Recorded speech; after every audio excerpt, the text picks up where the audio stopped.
tema kita hari ini belajar untuk berani menatap masa depan. Saya ulangi, tema kita hari ini belajar untuk berani menatap masa depan. Mungkin bagi beberapa di antara kita tidak pernah menyadari bahwa menatap atau melihat atau menghadapi masa depan itu tidak sedikit manusia itu yang ketakutan. Bahkan dalam pengalaman saya selama ini mungkin ada yang nggak ngerti atau nggak percaya. Maka itu hari ini mari kita tahu. Saudara, beberapa kali saya itu menemukan orang kaya. Perusahaannya luar biasa. Usahanya maju. Bisa ketakutan melihat atau menatap masa depan. Nah, sulit dipercaya bukan? Tapi itu fakta.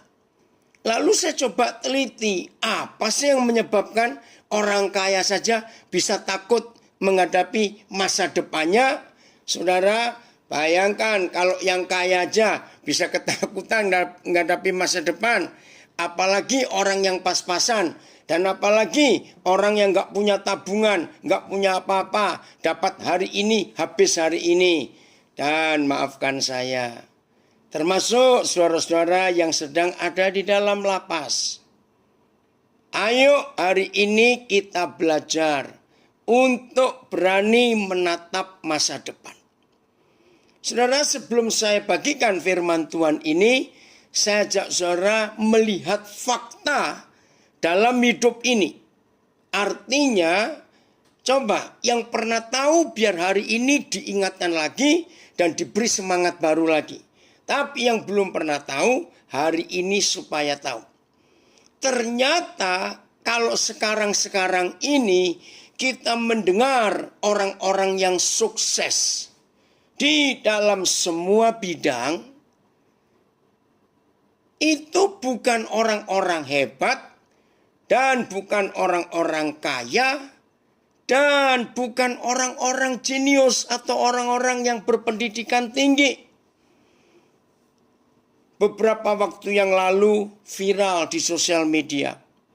Salah satu menteri keuangan Amerika di zaman pemerintahan Presiden Jimmy Carter, ternyata menteri keuangannya itu seorang perempuan. Aduh, namanya siapa saya lupa ya. Tolong kalau ada yang ingat, itu viral sosial media. Waktu saya baca kisahnya, saya campur aduk perasaan ini. Aduh, ternyata dia adalah anak hasil perkosaan. Nah, yang lebih sadis lagi, ibu kandungnya itu cacat sejak lahir, bisu tuli. Tolong dicatat. Waktu dia belum berumur 19 tahun, yang perempuan bisu tuli ini diperkosa. Hamillah perempuan ini. Lahirlah anak perempuan ini. Saudara, sejak kecil hidupnya itu menderita luar biasa. Bukan cuma kemiskinan yang membuat dia menderita. Bukan cuma rasa lapar dan pakaian yang gak pernah cocok, gak pernah baik buat dia. Tapi ejekan orang.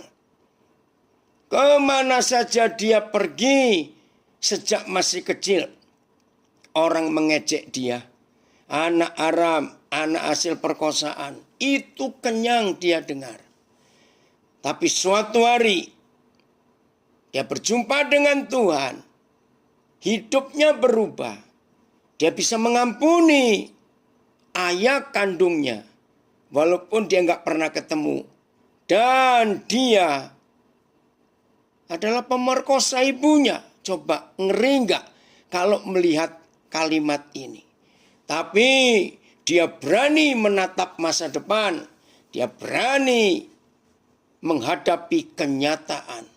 Siapa nyangka Akhirnya dia ada dalam pemerintahan Amerika Serikat di masa Presiden Jimmy Carter, Menteri Keuangan. Nah, itulah fakta. Contoh lain lagi. Walaupun tidak semua kita pernah makan, maaf ini ya maaf. Aduh, yang dalam LP jangan mikir macam-macam ya, saya cuma cerita. Mungkin semua kita tidak pernah makan, tapi sebagian besar kita pasti tahu. Ada ayam goreng dari Amerika namanya Kentucky Fried Chicken. Kentucky itu nama kotanya, state-nya, di mana ayam goreng ini berasal. Nah, pendirinya dan penemunya namanya Kolonel Sanders. Dia menemukan kesuksesan, keberhasilan ketika dia menjelang umur 60 tahun. Awal 60-an.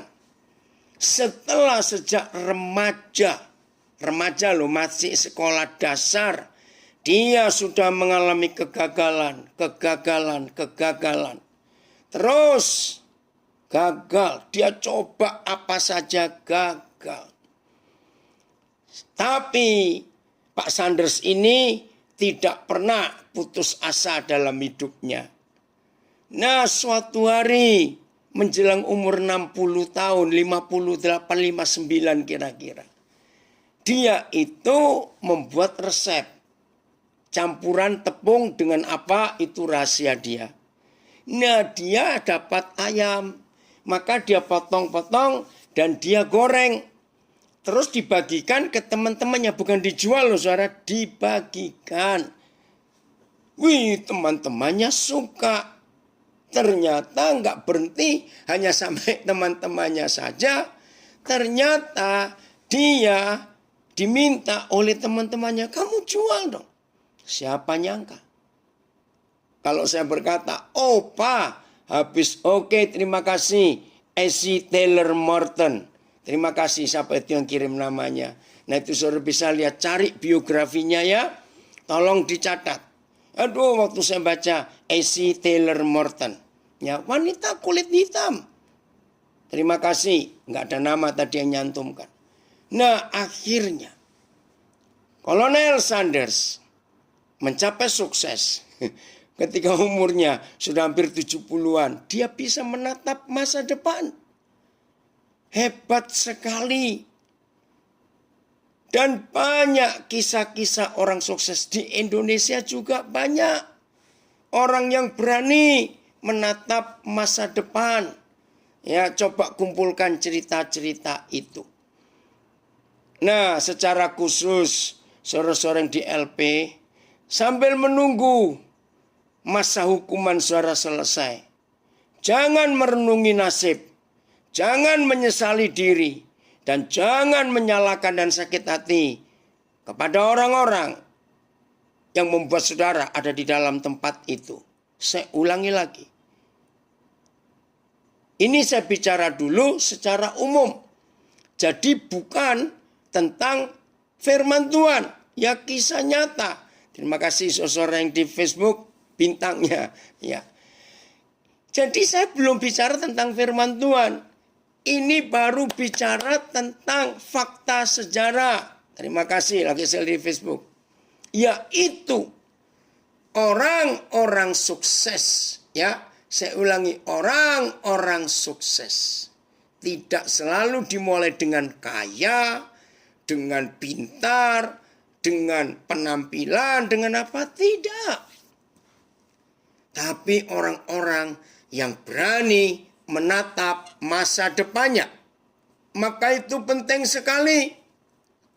Dalam hidup kita, kita berani menatap masa depan. Nah inilah orang-orang hebat itu yang berani menatap masa depan dengan latar belakang yang sangat memprihatinkan. Nah itu dunia.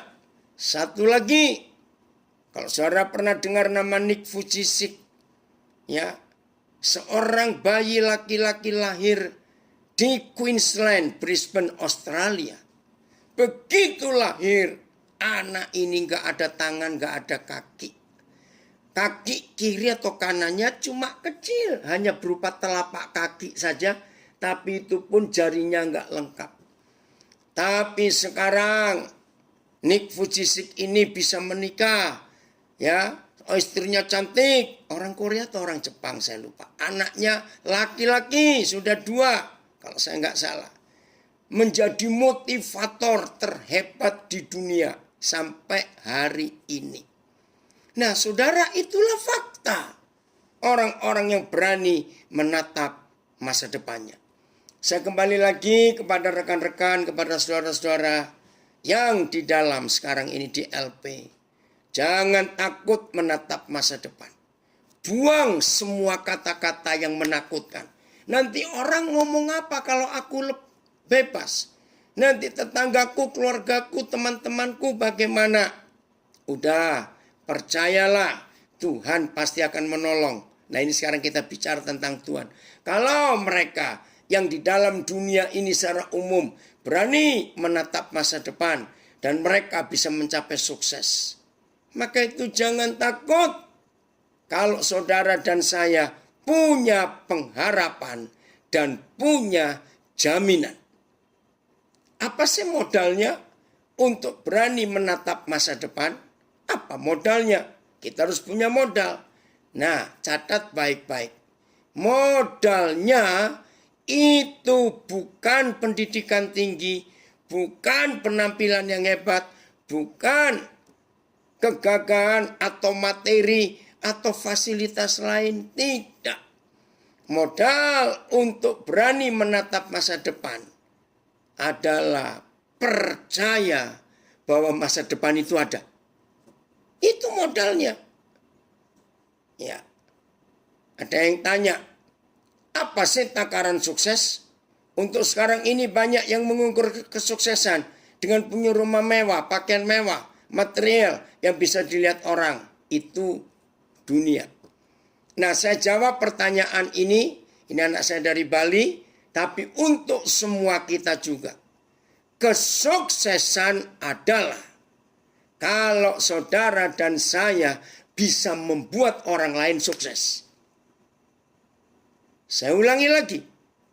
Kesuksesan adalah kalau kita dalam hidup ini bisa membuat orang lain sukses. Itu sukses. Ya. Ini terima kasih. Theo, ya saya mertua anak saya ini hebat sekali dari Bali juga. Bisa membuat banyak orang-orang lain. Nah, maaf ya saudara, saya bersyukur. Saya ini cuma lulusan SMA. Tapi ijazahnya hilang.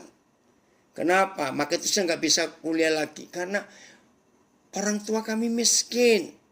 Waktu saya masih kecil dulu. Jangan lagi mikir sekolah, kuliah. Mikir makan aja susah. Tapi nggak tahu bagaimana saya berani menghadapi dan menatap masa depan. Saya nggak mau bergantung dengan kondisi ibu, mama saya janda. Ya, jadi setelah ayah meninggal, waktu ayah meninggal saya umur 9 tahun, ayah saya meninggal umur 31 tahun, sangat muda. Kami miskin, nggak punya apa-apa. Saya 4 bersaudara. Nah, semua kami berempat nggak bisa lanjut sekolah. Begitu keadaannya. Tapi nggak tahu bagaimana sejak masih remaja, saya itu terpacu untuk tidak menyerah kalah dengan keadaan. Nah, akhirnya karena saya berani menatap masa depan, dan yang saya katakan tadi, saya percayai modal utama, ya, modal utama untuk saudara dan saya berani menatap masa depan, sederhana modalnya, yaitu masa depan itu sungguh ada. Kitab Amsal menjamin masa depan itu ada. Nah, masalahnya jangan tanya kapan, di mana, apa. Nah, itu bukan urusan kita. Berjuang dulu. Nanti baru bisa. Inilah anugerah Tuhan yang luar biasa. Nah, saya cuma cerita ini ya, karena berkat Tuhan, karena saya percaya masa depan itu ada. Kami nggak punya anak kandung, tapi Tuhan berkati kami dengan anak-anak. Oh, yang di FB, terima kasih. Roy, si pilot mendorong yang lain. Dengarkan ini ya. Sampai hari ini, sudah masuk bulan Maret, tanggal 1 hari ini. Dari tangan kami, suami istri, kami mampu karena Tuhan meluluskan hampir 500 sarjana S1. Nggak punya anak kandung. Kami dipakai Tuhan untuk meluluskan yang terakhir berapa hari yang lalu. Master yang ke-53 S2. Dan kami terus akan berjuang. Nah, ini yang tanya tadi di Facebook, itulah sukses. Kalau kita bisa membuat orang lain sukses dari perjuangan kita. Wah, ini luar biasa. Jadi saya ulangi, khususnya seseorang di LP, modal utama untuk berani menatap masa depan dan menghadapi hari depan adalah masa depan itu ada. Betul? Masa depan itu ada. Nah, maka itu mulai hari ini jangan biarkan si pembohong, si penipu itu membohongi dan menipu kita. Siapa mereka? Aduh, dari Calgary, puji Tuhan, terima kasih. Siapa kita? Kalau kita sadar bahwa kita ini milik Tuhan, Papa yang ciptakan kita, maka Dia yang bertanggung jawab untuk hidup kita. Ini ada komen dari Parigi, Sulawesi Tengah. Ya, betul, saya alami. Ini anak dari Boyolali ya kamu, Michaelnya dari Jawa Tengah. Sekarang bisa Tuhan pakai luar biasa di Parigi. Puji Tuhan untuk itu. Nah, inilah fakta. Oke, sudah. Sekarang secara sejarah, secara fakta, sudah ada orang-orang yang berhasil. Ya, ini bukan bicara soal Tuhan. Mari kita lihat fakta ini. Modal kedua, apa itu untuk mencapai masa depan? Ingat ya, yang pertama tadi, oi orang Vancouver hadir juga, Ricky, Joyce. Salam ya, puji Tuhan. Modal pertama, jangan lupa. Apa modal untuk berani menghadapi masa depan? Modalnya adalah masa depan itu ada. Itu saja. Ya, nyimpang dikit. Sampai hari ini masih ada beberapa saudara kita yang bertanya tentang dosa yang nggak diampuni itu loh. Kan memang dalam kitab 1 Yohanes 3 ada kata, ada dosa yang nggak bisa diampuni. Ibrani 6 juga begitu. Ada dosa, ada orang yang memang nggak bisa diselamatkan. Nah, saya mau katakan ya supaya saudara stop menanyakan konsep itu. Begini prinsip Papa di surga.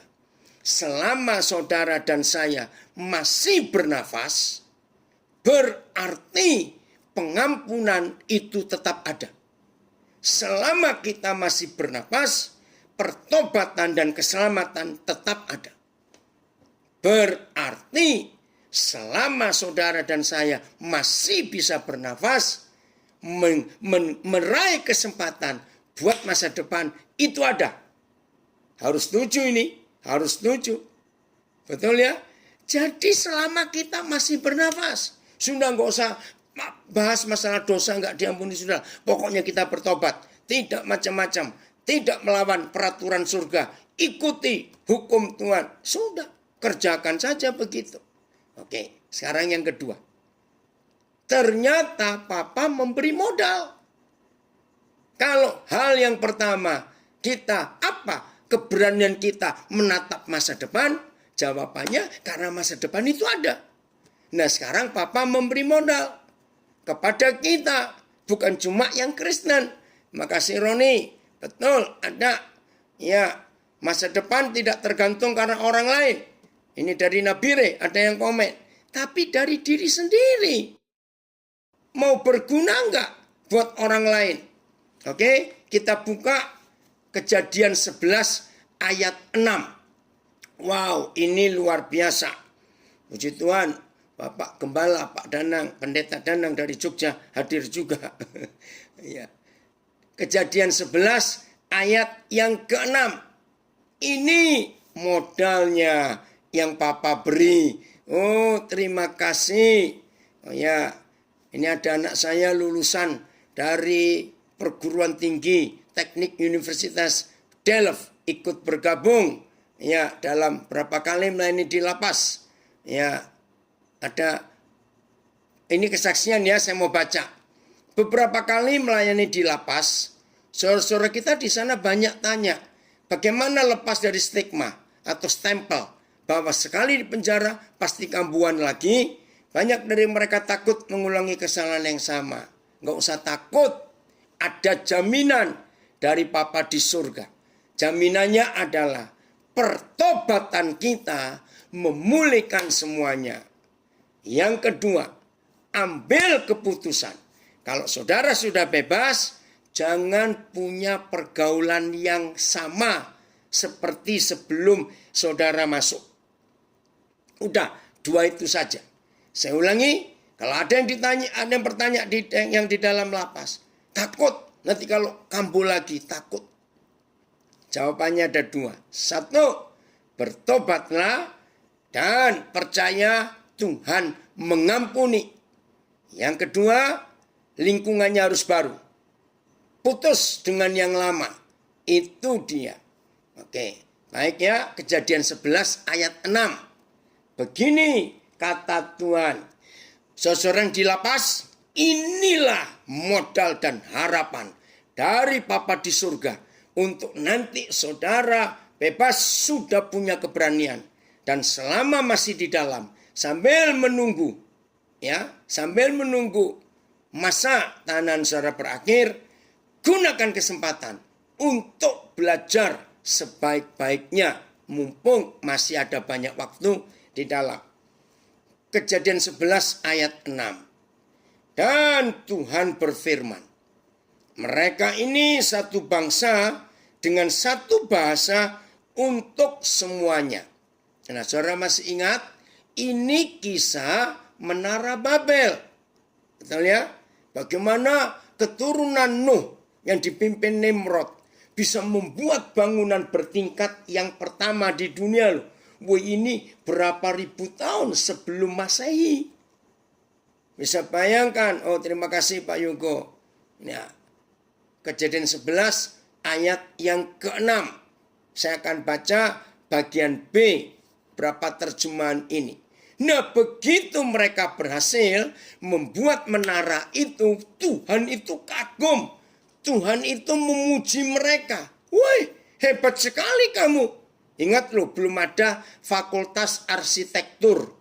Belum ada fakultas teknik sipil, belum ada semen, belum ada batu bata, belum. Tiba-tiba mereka bisa bangun bangunan bertingkat. Wih, luar biasa. Kayak terjemahan baru dulu. Bisa turun lagi? Nah itu. Nah ini kalimat ini. Ini barulah permulaan usaha mereka. Menara ini, bangunan bertingkat pertama kali ini adalah baru permulaan usaha manusia. Terus begini kata pencipta alam semesta. Mulai dari sekarang. Kata mulai dari sekarang ada dua. Satu, mulai dari Menara Babel yang sudah berapa ribu tahun yang lalu. Mulai dari waktu itu. Ini arti yang pertama, kata sekarang. Mulai dari waktu Menara Babel dibangun. Apapun juga. Yang mereka, yang manusia rencanakan. Tidak ada yang tidak akan dapat terlaksana. Wih, luar biasa. Ya, ada komen dari Nabi Rey. Makasih. Dikatakan begini. Kadang Tuhan pakai masalah untuk membawa kita ke tujuannya, tujuan Tuhan. Sakit penyakit, masalah, jadi tahanan, dan lain-lain. Jangan takut, karena Tuhan izinkan itu biar kita kembali padanya. Dan memulai berjalan bersamanya. Saya divonis HIV, dan itu titik awal saya mengalami perjumpaan dengan Tuhan. Dan saat ini bisa melayani Tuhan Yesus betul. Ini anak saya di Nabire, asal dari Biak. Tapi sekarang pelayanannya luar biasa dan dia sehat. Wih, badannya gemuk lagi. Maaf ya Mos, papi ngomong begitu. Nah, AYT, saya akan baca terjemahan AYT. Dan ini ya baru awal dari yang dapat mereka lakukan. Mulai sekarang, segala yang mereka rencanakan untuk dilakukan, tidak ada yang tidak terlaksana. Wih, bayangkan saudara, terjemahan lama. Ya. Maka inilah saja mulanya perbuatan mereka itu.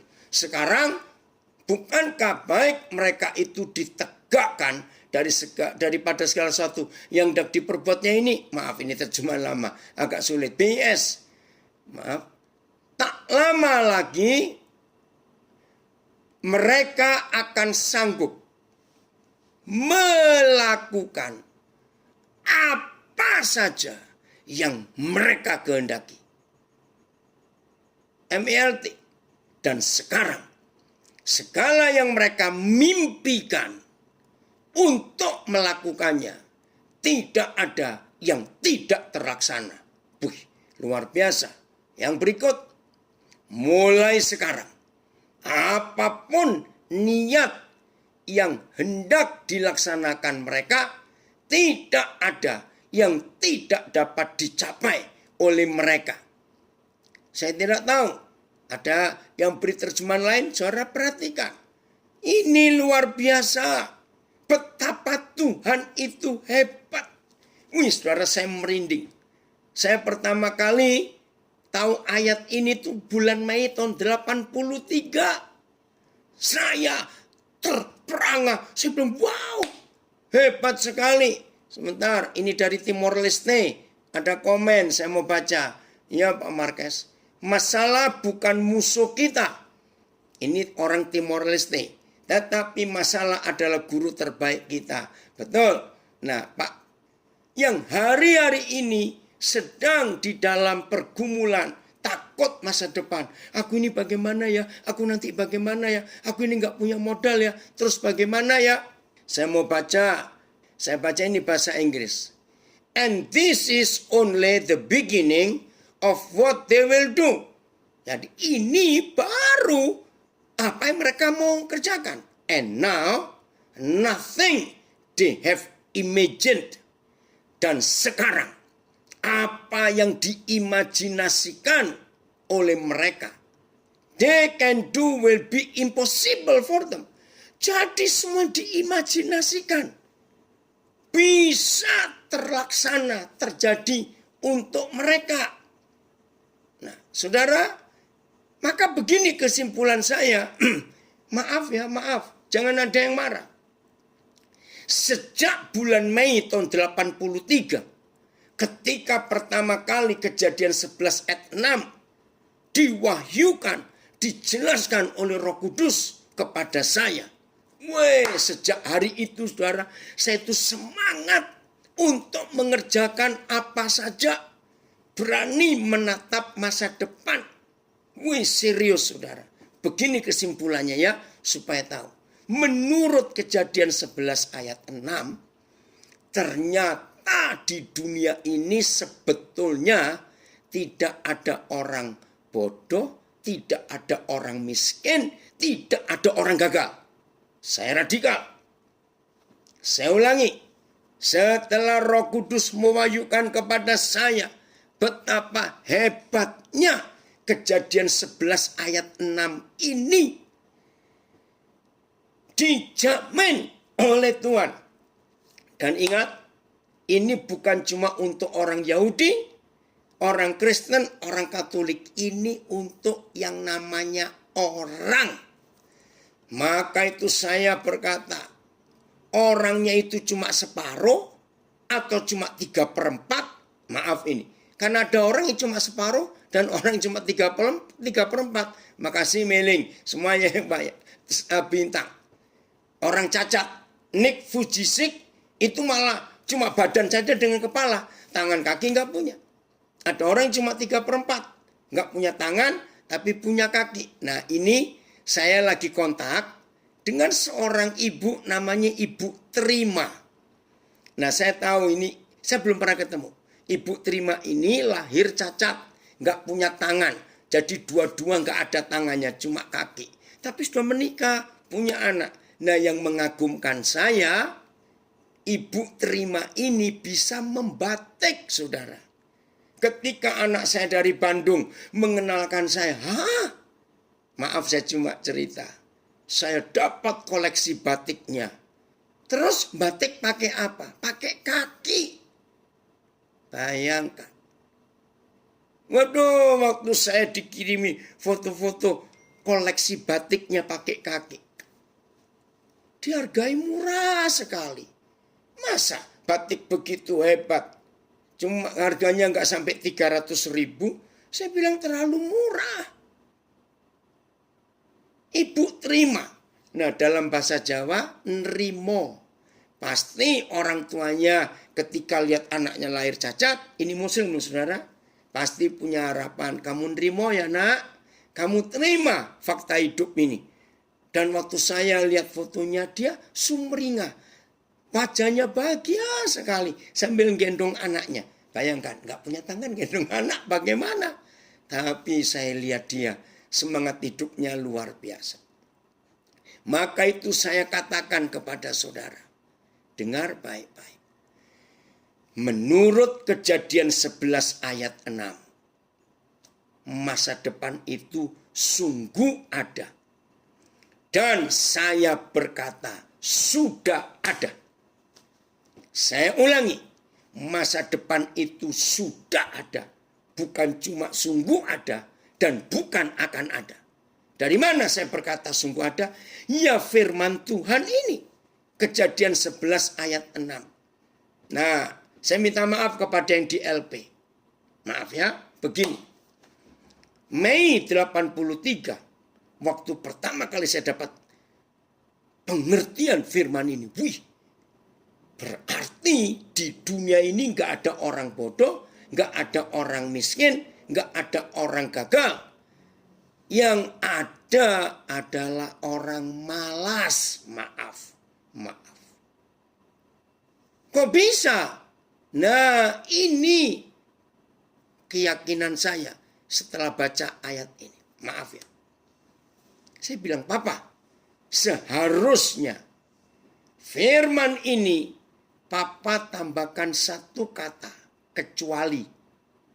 Loh, betul tidak saudara? Contoh begini ya. Mulai dari sekarang, apapun juga yang manusia rencanakan, tidak ada yang tidak dapat terlaksana. Nggak ada loh. Semua rencana. Saya minta begini. Mulai dari sekarang, apapun juga yang manusia rencanakan, kecuali maling, pembunuh, perampok, pemerkosa, narkoba, maaf. Kecuali itu. Kenapa saya tambahkan kecuali, saudara? Maaf.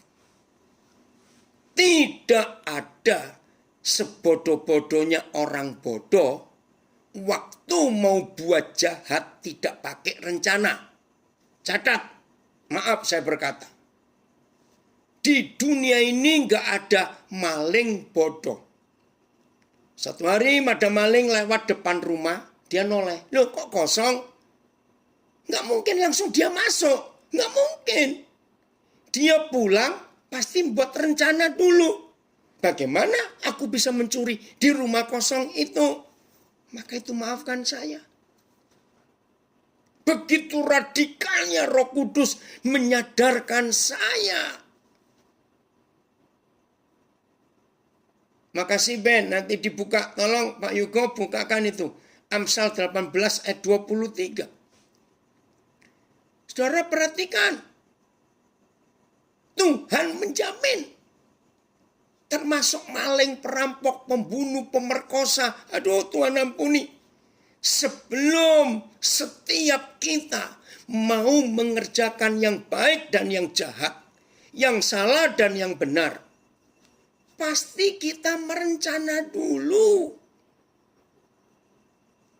Betul tidak? Oh, Amsal 18:23 dari Pak Pendeta Beni dari Ngawi. Orang miskin berbicara dengan memohon-mohon, tapi orang kaya menjawab dengan kasar. Maka itu, saya ulangi lagi ya, di dunia ini gak ada orang miskin, gak ada orang bodoh, gak ada orang gagal. Yang ada orang malas. Karena Kejadian 11 ayat 6 itu dahsyat. Nah, mari kita bongkar otak kita. Untuk merencana Kejadian 11 ayat 6. Kembali ke Kejadian 11 ayat 6, Ko Yogo. Untuk merencana. Saya tanya, perlu duit enggak? Jawab dong. Untuk buat rencana, perlu uang enggak? Enggak. Untuk buat rencana, enggak perlu makan. Untuk buat rencana, maaf ini saya kalau ngomong apa adanya. Saudara dan saya buat suatu rencana, maaf, sambil ngupil juga bisa, sambil garuk-garuk juga bisa. Sambil bertakhta di WC juga bisa merencana. Betul, nggak perlu ya Meling. Maka itu. Oh, kebalik Amsal. Oh, kebalik ya. Pak Beni. Amsal 23:18 kok Yugo. Pak Beni salah. Jadi saudara, nggak ada. Aduh, jangan tersinggung ini. Yang jangan tersinggung. Orang miskin, orang bodoh, orang gagal itu nggak ada. Yang ada adalah orang malas. Maaf. Oh ya, ini Amsal 23:18. Saya baca. Karena masa depan sungguh ada. Terima kasih Papa. Dan harapanmu tidak akan hilang. AYT. Sebab masa depan sungguh ada. Dan harapanmu tidak akan putus. Karena sungguh kesudahannya akan datang kelak. Maka harapmu tiada akan diputuskan. Ini cuma lama. BIS. Supaya masa depanmu terjamin. Dan harapanmu tidak hilang. Ya, MLT. Sebab masa depan sungguh ada dan harapanmu tidak akan diputuskan. Selbir, karena sesungguhnya ada masa depan dan pengharapanmu tidak akan putus. Terima kasih untuk Amsal 23 ayat 18. Saya ulangi lagi. Jangan saudara tersinggung. Ada komen. Setuju Koden? Sebab dari semula manusia sudah diciptakan Tuhan dengan kabit atau doksa, sumber daya manusia, SDM-nya. Kabit maksudnya kepala bidang. Atau ya, saya baru dengar kata doksa, maaf. SDM, sumber daya manusianya. Memang manusia ini luar biasa. Oke, ini ada yang menambahkan, mana tadi? EMB Indonesia masa apa? EMB saya. Sebab masa depanmu itu pasti ada. Dan harapanmu tidak akan musnah. Oh, terima kasih. IMB Indonesia apa ini? Maaf. Saya ulangi. Sebab masa depan itu pasti ada. Dan harapanmu tidak akan musnah. Terima kasih Tuhan. Untuk jaminan yang luar biasa. Ya, jadi sekarang masalahnya bagaimana kita buat rencana di hidup ini. Oke, oh Indonesian Modern Bible. Terima kasih IMB ya, Indonesian Modern Bible. Nah, Yesaya 42 ayat 3 bahasa Jawa.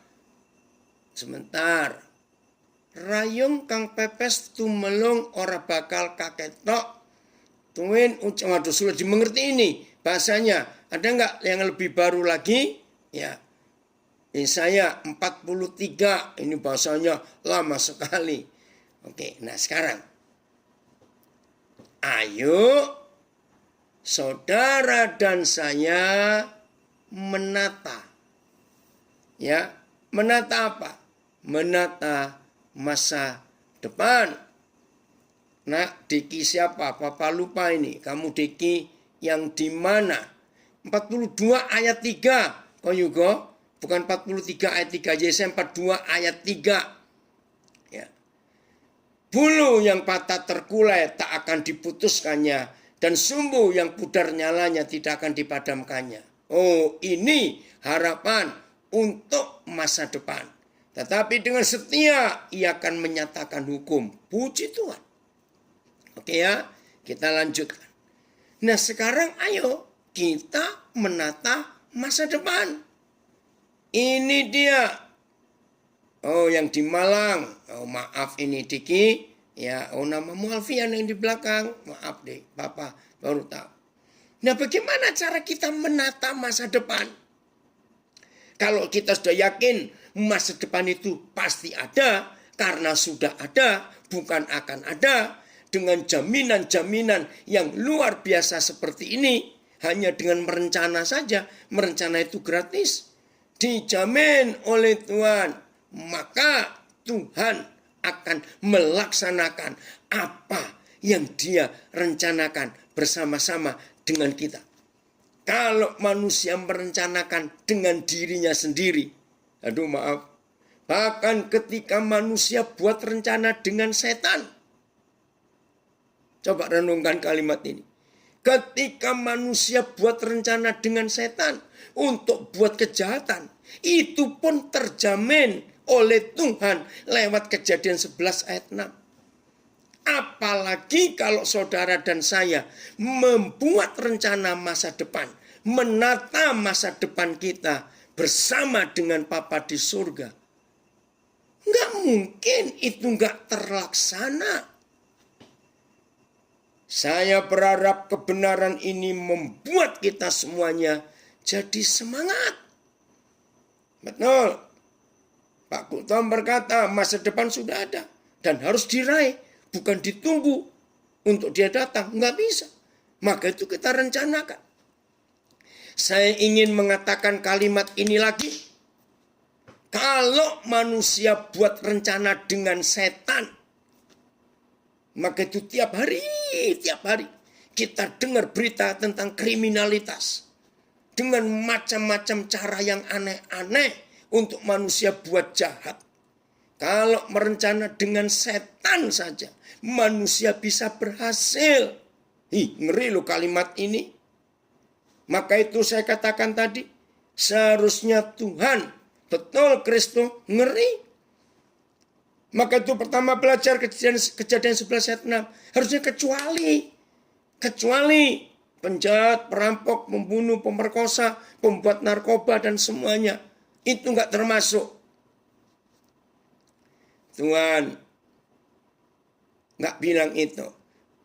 Eka coba terjemahan The Passion, Kejadian 11 ayat 6 Eka. Oh ya sudah. Begini jawaban Papa waktu saya tanya, kenapa enggak kecuali Papa? Itulah Kejadian 1 ayat 26. Sebab Tuhan sudah menciptakan saudara dan saya itu serupa dan segambar dengan dirinya. Tanto, Papa senang kamu hadir. Oh ya, Papa lupa ini belum kirim yang tentang vaksinnya Dokter Terawan, nanti Papa kirim. Saya mau katakan ini, saudara. Kejadian 1:26. Bahwa saudara dan saya itu serupa dan segambar dengan Tuhan. Itu pada daya cipta. Saya mau ganti kata merencana, planning, yang Kejadian 11 ayat 6. Itulah daya cipta. The power of creation. Jadi saudara dan saya punya kekuatan untuk mencipta sesuatu lewat belakang kepala kita. otak kecil kita ini dahsyat. Coba semua pegang ke belakang kepala saudara. Di belakang kepala ini ada duit yang gak ternilai kalau kita kembangkan. Ada hal-hal hebat dari belakang kepala kita ini. Wih, luar biasa. Terima kasih Ivan. Ini saudara kita dari Sulawesi Utara. Anak dari pahlawan nasional. Walaupun belum diangkat, Papa percaya nak. Ya, baru meninggal. Seorang jenderal, seorang gubernur yang hebat. Bapak Sinyo Sarundayang. Kirimkan BIMK, saya baca. Lalu ia berkata, mereka ini satu bangsa dengan satu bahasa. Dan ini baru permulaan dari rencana-rencana mereka. Tak lama lagi mereka akan sanggup, janji loh. Mereka akan sanggup melakukan apa saja yang mereka kehendaki. Wih, orang Jakarta bilang, gila ini. Mereka sanggup melakukan apa saja yang mereka kehendaki. Itu daya cipta kita. Di pusat rencana hidup ini. Betul. Menurut Eka ada The Passion Kejadian 11 ayat 6. Maka itu saudara, ayo mulai hari ini kita siap menata masa depan. Melibatkan Tuhan. Melibatkan Tuhan. Saya ulangi lagi. Kalau manusia melibatkan setan dan merencanakan kejahatan bisa sukses. Saya ulangi. Kalau manusia merencanakan kejahatan bersama setan bisa sukses. Masa saudara dan saya merencanakan kebenaran dan yang baik bersama dengan Bapa di surga nggak akan sukses? Nggak mungkin. Maka itu hari ini kalau masing-masing kita berani buat rencana, nggak usah takut. Asal untuk kemuliaan Dia. Maka yang di LP, semangat. Mungkin masih sekian tahun lagi, nggak apa-apa. Gunakan waktu itu untuk seperti saudara kuliah dengan Roh Kudus di dalam LP. Terima kasih. Ini Ivan Saruna yang kirim lagi dengan FAYH. Saya baca, mereka sudah sanggup menyelesaikan semua ini. Wih, hebat. Bayangkan apa yang akan dilakukan mereka kemudian hari. Segala apapun dapat mereka capai. Wih, terima kasih Tuhan. Makin dikuatkan kita untuk mengenal berapa terjemahan itu. Setiap perbuatan yang baik dan benar selalu disukseskan Tuhan. Semua untuk kemuliaan Tuhan. Betul. Maka itu saya katakan. Setan aja bisa membuat sukses semua rencana manusia dengan mereka. Masa dengan Tuhan tidak? Maka itu kita harus perhatikan. Nah, ini jaminan yang luar biasa. Saya begitu radikalnya waktu pertama belajar. Saya tuh coba ngitung. Nah, saya ingin saudara-saudara pun mulai hari ini ada yang ngitung. Ya, waktu itu memang saya masih muda, tahun 83. Ya, saya tuh coba diam. Saya hitung ya, setiap berapa menit, ya perhatikan, ini diri saya nggak tahu saudara masing-masing. Setiap berapa menit di alam, di otak kecil saya, ada kekuatan daya cipta ini, setiap berapa menit sekali, saya ini muncul rencana baru. Saudara tahu? Saya sampai ketakutan sendiri. Setiap 3 menit. Ketika saya diam, saya merenung. Setiap 3 menit. Pasti muncul rencana baru, ide baru. Wah, saya ketakutan. Sampai saya stop. Nah, stop. Ngeri saudara. Karena dijamin tidak ada yang tidak terlaksana. Bayangkan. Oke, bagian terakhir. Jadi ayo kita menata masa depan. Saya punya banyak rencana besar untuk Papua. Ya. Oh, ini Pauline lulusan Delft memberi bahasa Belanda. Ya, saya bacakan. For dit volk met zijn in oké. Niets meer onmogelijk zijn. Tidak ada lagi yang mustahil yang akan terjadi. Terima kasih Pauline. Ya, niets meer onmogelijk zijn. Jadi sudah tidak ada lagi kemustahilan buat mereka. Bayangkan kalau Bapa di surga yang menciptakan kita berani menjamin gak ada lagi yang onmogelijk, yang mustahil, gak ada lagi. Ayo mulai hari ini, termasuk saudara-saudara yang di lapas. Saya tidak tahu apakah Pak Nelson Sembiring gabung. Nah, supaya saudara yang di lapas lain beri kesaksian. Pak Nelson Sembiring ini napi, maaf, dengan fitnaan. Ada di LP Porong. Tetapi selama di dalam, dia menemukan beberapa penemuan, ide-idenya luar biasa. Nah, itu salah satu contoh. Oke, bagian terakhir. Hanya ada satu musuh yang membuat rencana kita tidak jadi. Tidak percaya.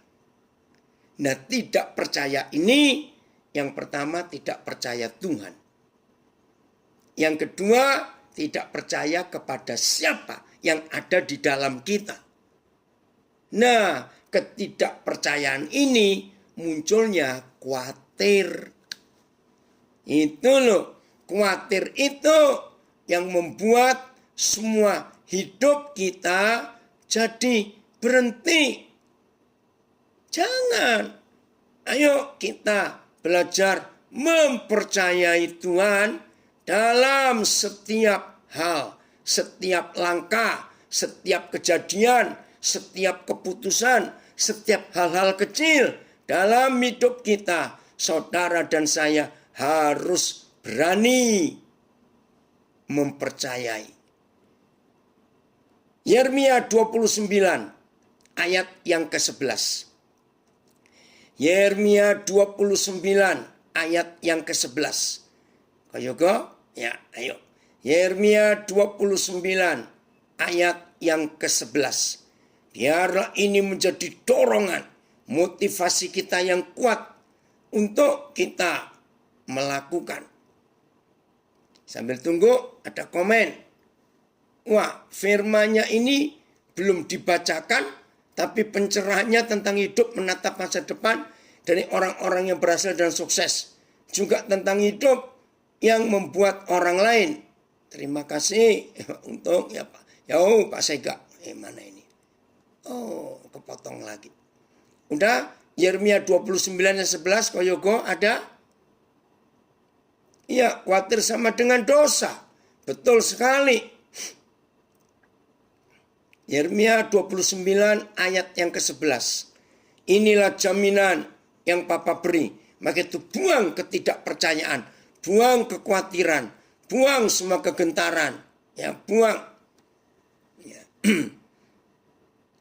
Sukses adalah membuat orang lain sukses. Membuat iman saya bangkit kembali untuk punya harapan masa depan. Saya baca.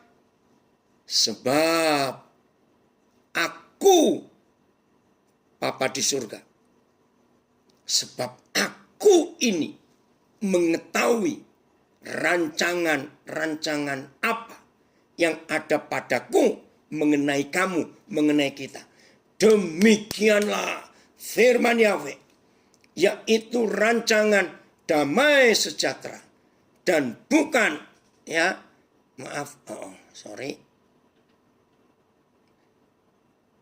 dan bukan rancangan kecelakaan, untuk memberikan kepadamu hari depan yang penuh harapan. Haleluya. Itu janjinya. AYT. Sebab aku mengetahui rencana-rencana yang aku miliki bagi kamu. Firman Yahweh, rencana-rencana untuk kesejahteraan dan bukan untuk kemalanganmu, untuk memberimu masa depan dan pengharapan. BIS. Oh, BIS ada kok juga? Bayangkan kalau Bapak kita, bukankah aku sendiri tahu rencana-rencanaku bagi kamu? Rencana-rencana itu bukan untuk mencelakakan kamu, tetapi untuk kesejahteraanmu dan untuk memberikan kepadamu masa depan yang penuh harapan. MLT, sebab aku mengetahui rancangan-rancangan yang aku rancangkan atas kamu. Firman Yahweh, rancangan-rancangan damai sejahtera dan bukan kejahatan, untuk memberikan kepadamu masa depan dan harapan. Haleluya. Ya udah, ini jaminannya buat kita semua. Masih takut merencana? Masih takut menghadapi masa depan? Rugi. Ya, mulai hari ini semua kita harus bangkit.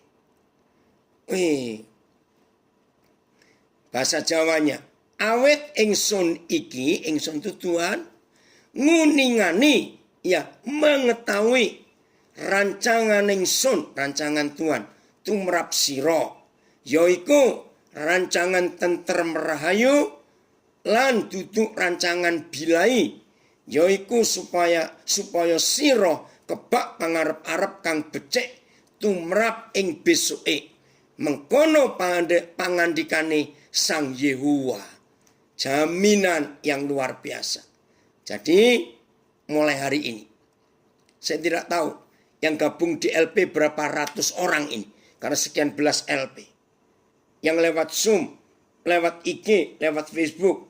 Misalnya hari ini, belum lagi mendengar lewat rekaman audio nanti. Belum lagi nanti yang mengulangi mendengar rekaman ini. Misalnya ada 500 orang yang mendengar kebenaran ini dan berani menatap masa depan, karena ada jaminan dari yang menciptakan saudara dan yang menciptakan saya. Dan kalau satu orang mempunyai 5 rencana untuk berapa bulan ke depan, maka kalikan 500. Berarti dalam berapa bulan ke depan akan ada 2.500 peristiwa yang dahsyat. Maka itu sukses bukan ukurannya kita punya rumah berapa, punya mobil berapa, punya uang berapa triliun. Bukan.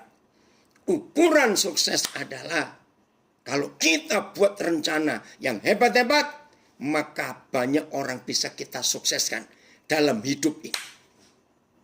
Keren ya, kalau itu terjadi lewat hidup kita. Maka itu saya katakan tadi, nggak perlu kaya dulu, nggak perlu kuliah pinter dulu, tidak. Nggak perlu punya fasilitas ini, fasilitas itu, tidak. Cukup duduk, maaf tadi saya begitu radikalnya, sambil ngupil, sambil garuk-garuk, sambil bertakta di WC. Kita bisa buat rencana, dan rencana itu dijamin pasti jadi. Wih, luar biasa. Betul, keren. Ada yang ngomong keren banget. Betul. Wih, luar biasa. Ini dia. Oh, ada terjemahan bahasa Jawa yang lain. Makasih Setiawan. Mong aku dewe sing pirsa, apa sing dak rancang kanggo kowe. Ya kuwi rancangan sing gawe karaharjan. Dudu rancangan paukuman, rancangan bab jaman sing kok arep-arep tekane. Puji Tuhan. Nah, saudara, banyak terjemahan saudara boleh baca. Kumpulkan. Jadi hari ini semua kita harus berani menatap masa depan. Tidak boleh takut menghadapi masa depan. Oh, terima kasih Tuhan karena janji yang luar biasa itu. Inilah firman Tuhan. Betapa indahnya kalau saudara dan saya berani menghadapi masa depan, maka di hidup kita banyak hal hebat yang bisa menolong banyak orang. Tuhan Yesus memberkati kita semua. Dan percaya enggak, dunia pasti bisa berubah gara-gara saudara dan saya punya banyak rencana dengan Tuhan. Saya ulangi lagi, kalau manusia merencana dengan setan aja bisa berhasil, masa kalau kita merencana dengan Tuhan enggak berhasil? Oh, menyedihkan sekali. Kita buat rencana bersama dengan Tuhan, luar biasa. Selamat berencana, selamat membuat hal-hal besar bersama dengan Tuhan. Bumi akan jadi seperti surga. Tuhan Yesus memberkati kita semua.